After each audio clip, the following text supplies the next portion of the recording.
앞서 미동산 수목원의 가을숲을 만나봤다면 이번에는 건강에 대해서 좀 얘기를 해보겠습니다. 건강보험심사평가원 자료를 보니까요.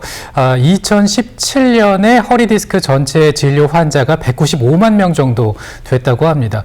그리고 이제 그 환자가 점점 증가하고 있는 추세라고 하는데요. 정말 그렇다고 느끼는 것이 우리 주변에서 이제 허리 통증이라든지 허리 디스크로 고생하시는 분들 어렵지 않게 만나볼 수 있지 않습니까? 맞습니다. 단순히 이렇게 허리 근육의 문제이면 좋겠지만 허리 디스크의 경우에는 괜찮아지겠지 이렇게 방치하다 보면 악화될 수 있다고 하는데요. 네. 그래서 오늘은 허리 디스크를 어떻게 예방하고 관리하는지 자세하게 살펴보도록 하겠습니다. 네, 한의학적으로 좀 살펴보겠습니다. 한의학 박사 최우성 원장 스튜디오에 나와 있습니다. 안녕하십니까, 원장님? 네, 안녕하세요. 네, 오늘 주제가 이제 허리인데 그 허리 디스크 혹은 허리 통증으로 고생하는 분들의 그 연령대가 낮아지고 있는 추세라면서요? 네, 맞습니다. 네. 현대인들의 고질병이라고 얘기를 해야 되겠죠. 네.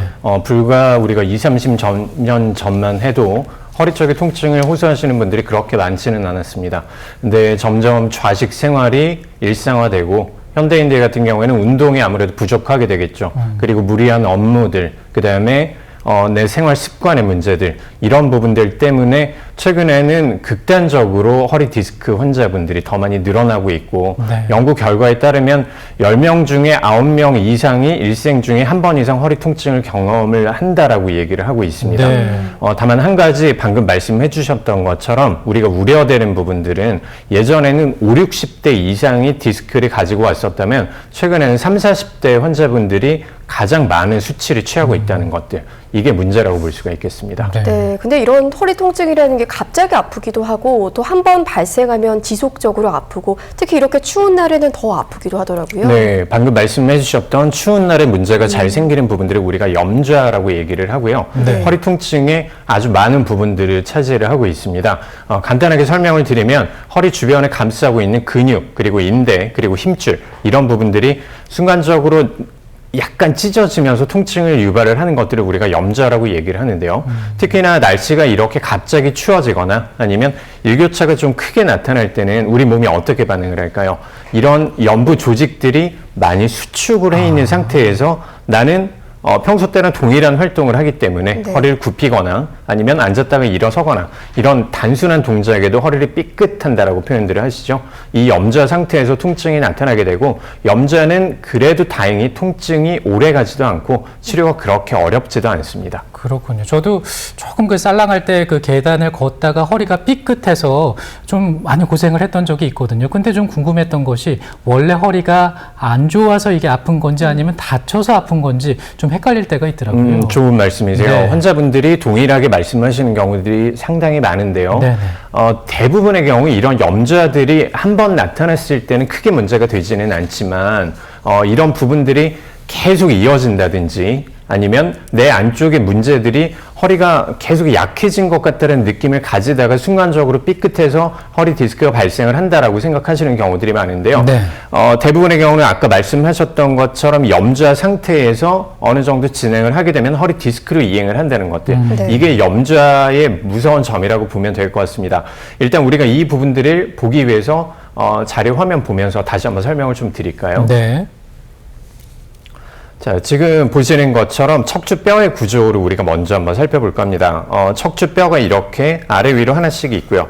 뒤쪽으로는 신경이 지나가고, 그리고 뼈와 뼈 사이에는 우리가 추간판, 디스크라고 하죠. 이렇게 추간판이 위치를 해서 충격을 완화시켜주는 그런 작용들을 합니다. 네. 자, 이런 상황에서 추간판이 어떤 특정의 원인들, 제가 아까 말씀드렸던 자세, 생활 습관, 운동 부족, 이런 여러 가지 원인들에 의해서 뒤쪽으로 튀어나와서 신경을 내려가는 부분들에서 맞게 되면 우리가 이걸 추간판 탈출증, 그리고 디스크, 이렇게 얘기를 하게 되는 거거든요. 네. 자, 이렇게 신경 쪽에 문제가 발생을 하게 되면 염좌랑은 틀리게 아무래도 치료 기간도 훨씬 더 오래되게 되고, 그리고 다리 쪽이나 아니면 엉덩이 쪽에 저린 느낌이나 아니면 힘이 약해진다거나, 아주 심한 경우에는 마미 증후군이라고 해서 대소변의 장애나 아니면 다리 쪽에 마비 증상들을 유발을 할 수가 있어요. 이럴 때는 염좌랑 틀리기 때문에 우리가 급한 처치를 필요로 하는 상황이라고 보셔야 될 것 같습니다. 그렇군요. 근데 이제 허리가 아프면 누워서 가만히 있으면 된다 이렇게 말씀하시는 분들 계시거든요. 정말로 그냥 누워서 쉬면은 좀 허리 통증이 완화가 될까요? 네, 급한 통증이 나타났을 때는 방금 말씀해 주셨던 것처럼 염좌든 아니면 허리 디스크든 척추관의 협착증이든 일단 안정을 취해주는 거, 베드레스트라고 얘기를 하는데 이 부분들을 하시는 게 맞기는 해요. 네. 근데 아까 말씀드렸던 것처럼 허리 디스크 같은 경우에는 신경에 뭔가 문제가 생겼기 때문에 아까 염좌가 어느 정도 몇 번 정도 오고 나서 전조 증상으로 발현되고 나서 그 다음에 디스크로 가는 경우가 많다라고 말씀을 드렸죠.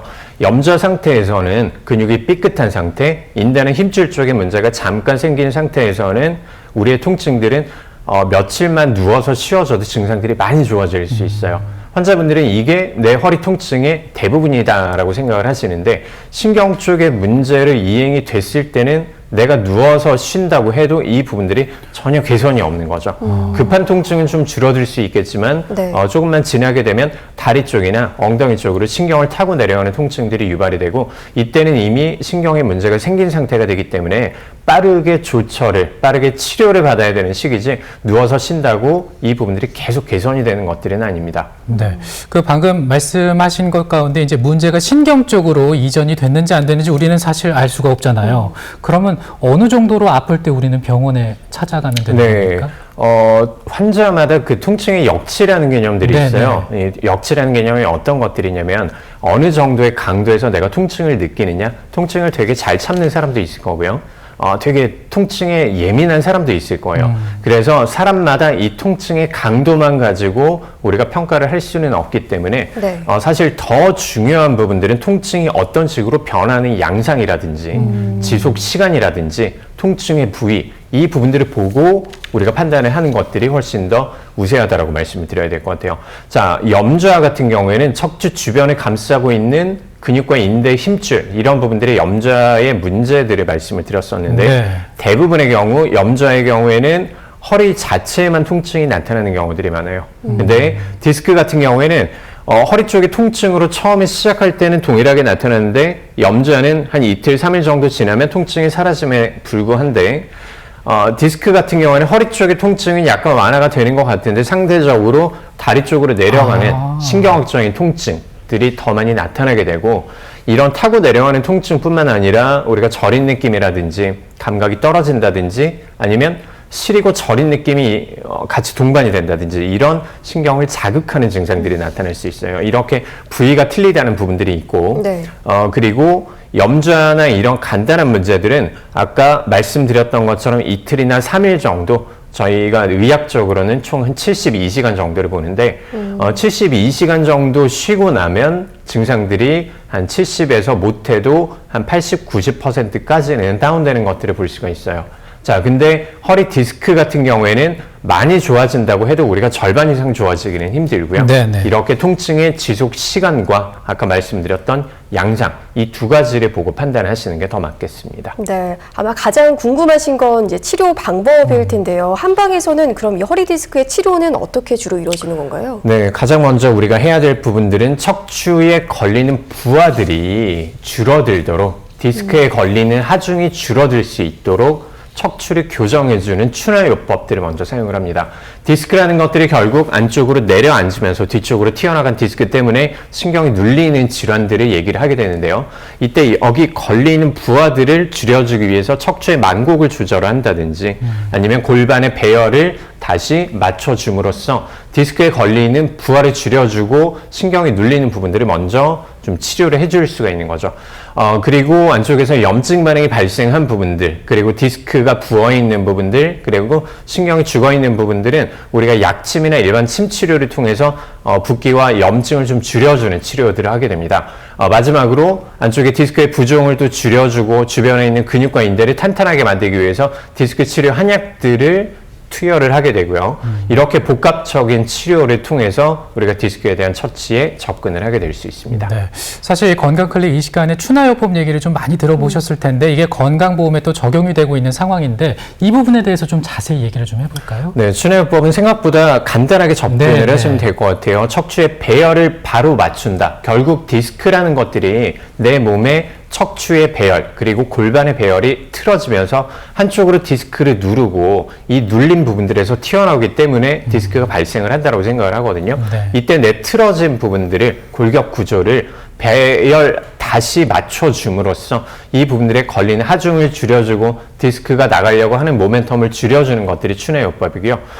평균적으로는 우리가 디스크에 걸리는 이 하중을 줄여줌으로써도 통증이 좋아질 수도 있겠지만 궁극적으로는 내 몸의 자세를 바로 맞춤으로써 디스크가 생기는 근본적인 원인을 맞춰주는 것들이 추내요법이라고 보시면 될 것 같습니다. 네, 이 자세를 바르게 맞춰주는 추나요법 포함해서 치료하는 과정 궁금해하실 것 같아서 저희가 화면을 준비했습니다. 보면서 설명을 들어보시죠.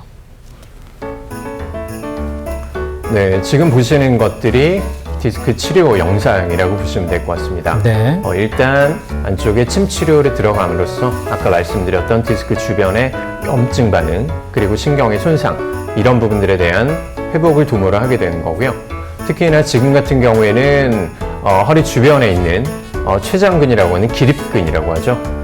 근육들의 처치를 들어가고 있는 그런 영상입니다.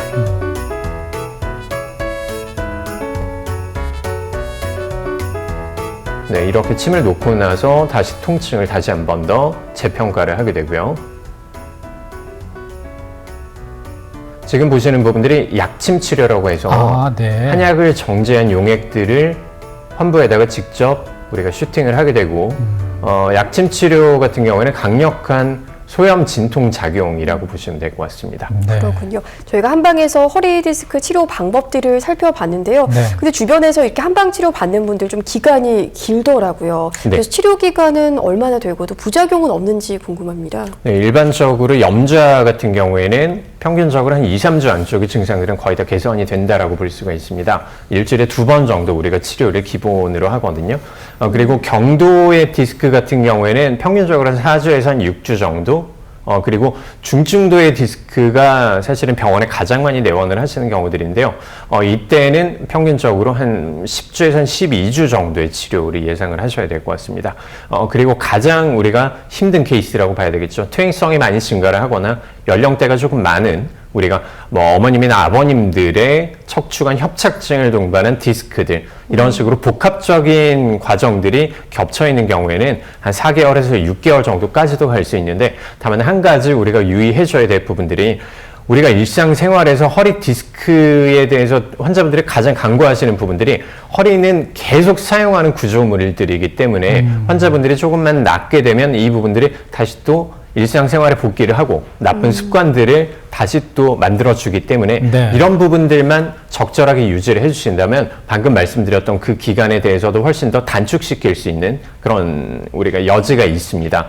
그리고 부작용을 말씀을 해주셨는데 결국 이제 한방치료의 장점이라고 볼 수가 있는 부분들이 인체 친화적인 이런 치료법들도 있겠지만 아까 추내요법에서 잠깐 말씀을 드렸듯이 결국 디스크라는 부분들이 근본적인 원인은 내 자세, 생활 습관, 아니면 무리한 업무 이런 부분들로 인해서 근본적으로 내 몸이 틀어지면서 문제가 생겼다는 것들 네. 그리고 이 틀어진 부분들을 바로 맞춘다는 것들 이게 한방치료의 가장 핵심적인 요소이기 때문에 특별한 부작용은 크게 걱정하지 않으셔도 되겠습니다. 네.